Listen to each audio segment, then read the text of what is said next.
नमो बुद्धाय, जय भीम। आपण पाहत आहात द बहुजन आवाज।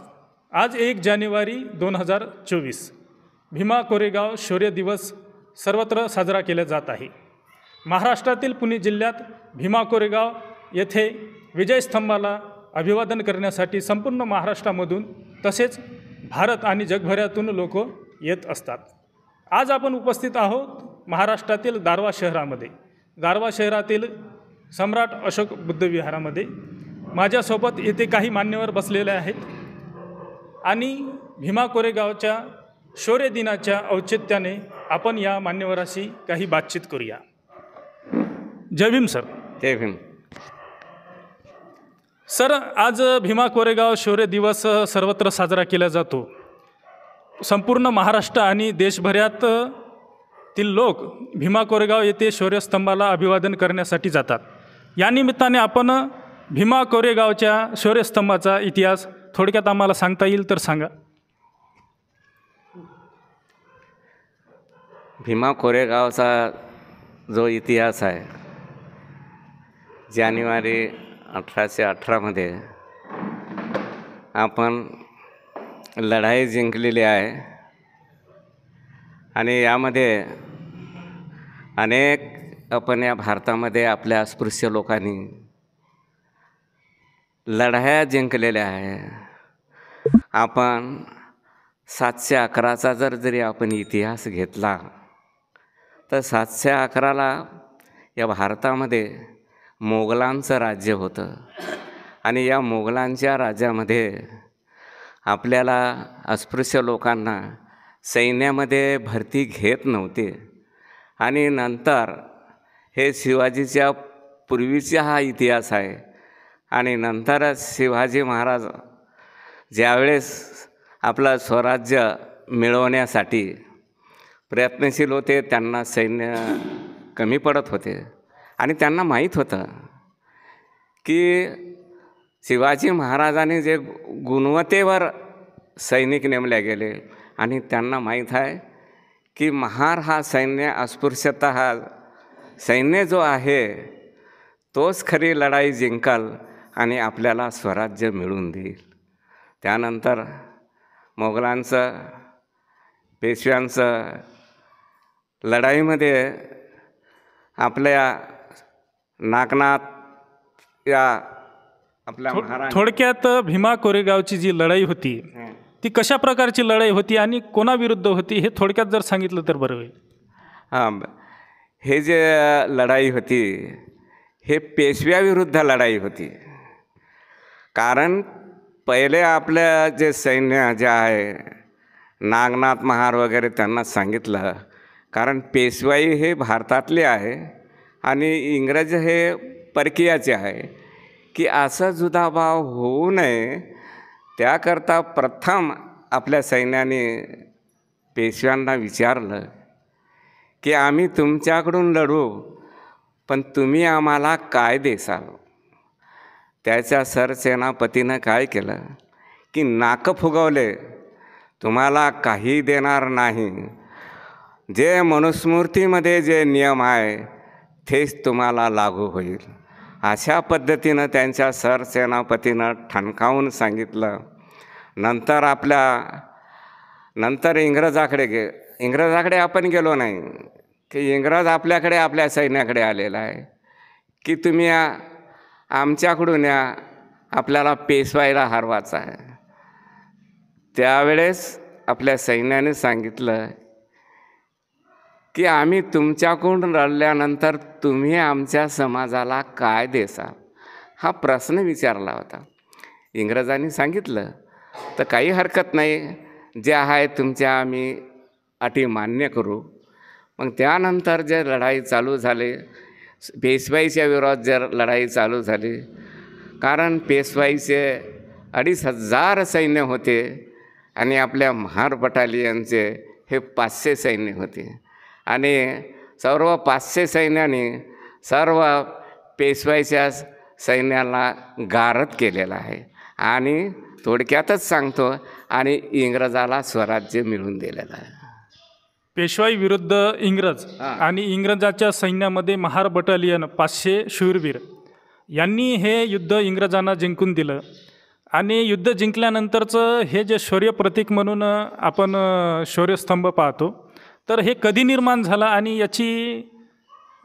याचं स्वरूप काय आणि याच्या मागची भूमिका काय? तर याच्या मागची अशी भूमिका आहे की आपण शौर्यवान आहो, पण माझ्या अभ्यासामध्ये, माझ्या इतिहास वाचण्यामध्ये मला असं कळालं की आपल्याकडून यायनं लढाई जिंकून घेतली, पण फक्त काय केलं, इंग्रजांनी फक्त आपल्याला सोन्याचं पदक दिलं. कारण आपल्याला जहागिरी दिली नाही, कुठं वतनदारी दिली नाही, काहीच असं दिले नाही, नुसतं सोन्याच्या पदकामुळे. हां बरोबर, हां सांगा ना. तर अशा स्वरूपाचं हे भीमा कोरेगावचं युद्ध झालं.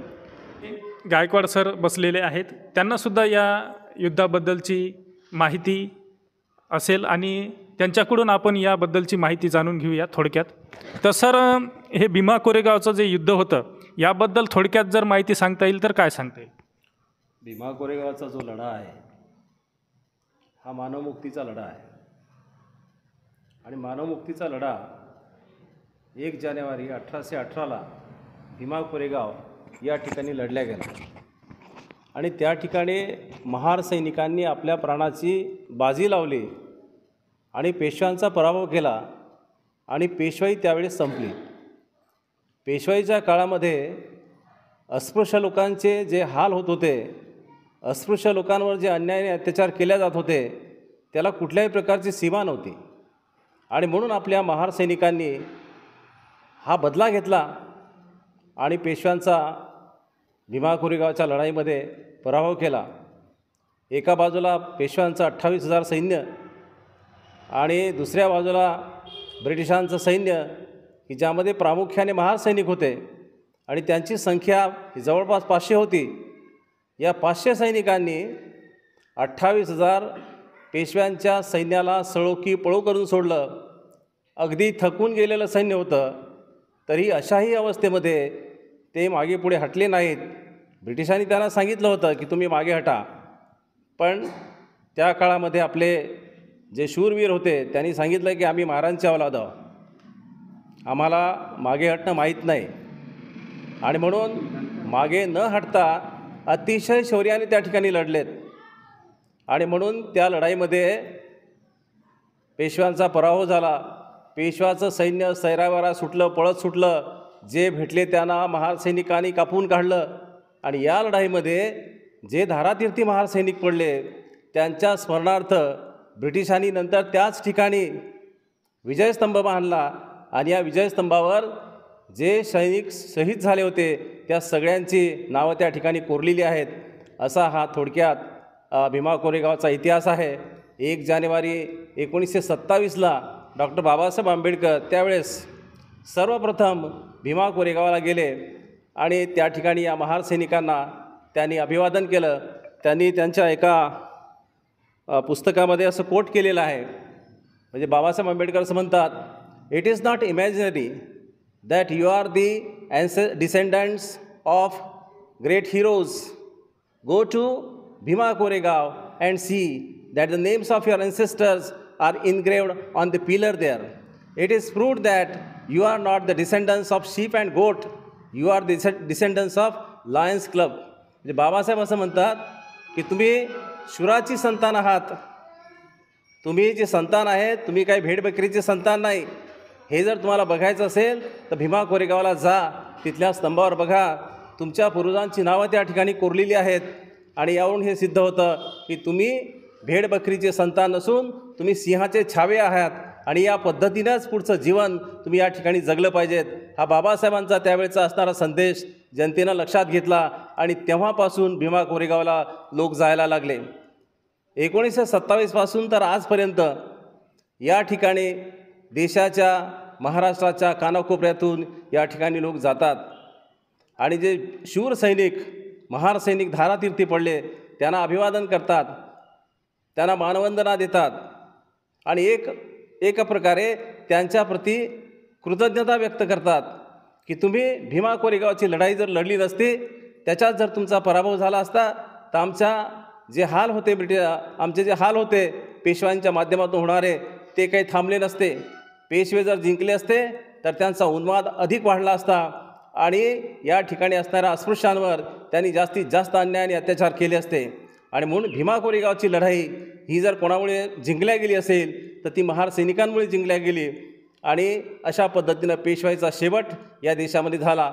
आणि म्हणून मी या लढाईला मानवमुक्तीची लढाई म्हणतो, कारण याच दिवसापासून इथल्या असणाऱ्या अस्पृश्यांचे होणारे हाल आणि अत्याचार हे कमी व्हायला सुरुवात झाली. पुढे बाबासाहेबांनी संविधानाच्या माध्यमातून त्यामध्ये सुधारणा केल्या आणि आपण आज चांगलं जीवन, स्वाभिमानाचं जीवन या ठिकाणी जगू शकतो. धन्यवाद सर. थोडक्यात भीमा कोरेगावची लढाई ही सत्तेची लढाई नसून शौर्याची आणि अस्मितेची आणि अभिमानाची, स्वाभिमानाची लढाई होती. या मार्गदर्शनातून आपल्याला कळलं असेलच. यानंतर आपल्यासोबत येथे वानखडे सर उपस्थित आहेत. त्यांच्याकडून सुद्धा आपण भीमा कोरेगावच्या युद्धाबद्दलची काही थोडक्यात माहिती घेऊया. सर, आपलं स्वागत आहे आमच्या चॅनलमध्ये. भीमा कोरेगावच्या लढाईबद्दल आपल्याला जर थोडक्यात माहिती देता येईल तर सांगावी. तर आजचा दिवस हा जगाच्या इतिहासामध्ये सुवर्णाक्षराने लिहिलेला दिवस आहे. कारण ही जर क्रांती जर झाली नसती कदाचित तर आजचा हा आपल्याला स्वाभिमानाचा दिवस बघायला मिळाला नसता. या क्रांतीमुळे एक नवीन जीवन निर्माण झालेलं आहे. कारण त्यांना तो जो काळ होता तो खरोखर म्हणजे वर्णव्यवस्थेचा, जातीय व्यवस्थेचा आणि विषमतावादाचा आणि अस्पृश्यतेच्यावर अन्यायाचा काळ होता. आणि ते ठरवलेलंच होतं त्या नागवंशीय लोकांनी आणि ते संधी पाहतच होते. आणि ती संधी मिळाली 1 जानेवारी 1818ला. आणि त्यांना असं वाटत होतं की आमचे जे महाराज होते छत्रपती शिवराय, त्याच्यानंतर छत्रपती संभाजी महाराजांचे जसे हालाहाल करून त्यांना ठार केलं, त्यांचं म्हणजे जीवानिशी त्यांचं म्हणजे जीव गेला, तिथं हत्या झाली. त्यांना त्यानिमित्तानं त्यांचा बदलाच घ्यायचा होता. आणि ती संधी आली 1 जानेवारी 1818ला. आणि त्या दिवशी त्यांनी ठरवलं आणि तशी त्यांना विनंतीसुद्धा केली इंग्रजांना की आम्ही तुमच्याकडून लढतो, परंतु आम्हाला एकच गोष्ट पाहिजे की आमचं जे गाडगा आणि मडका आणि झाडू हे आमचं सुटलं पाहिजे. आणि त्यांनी तसं वचनही दिलं आणि आम्हाला संधी द्या, तुम्हाला आम्ही निश्चितच विजय प्राप्त करून देऊ. रात्रीचं जे युद्ध झालं आणि खरोखर घनघोर युद्ध झालं.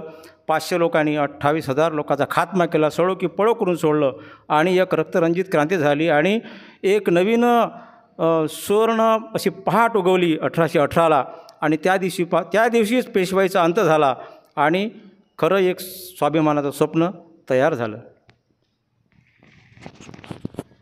तर भीमा कोरेगावचा असा हा इतिहास वानखडे सरांनी आपल्यासमोर थोडक्यात सांगितला. तर मित्रहो, हा होता भीमा कोरेगाव शौर्य दिवसाच्या औचित्यावर आधारित आजचा व्हिडिओ.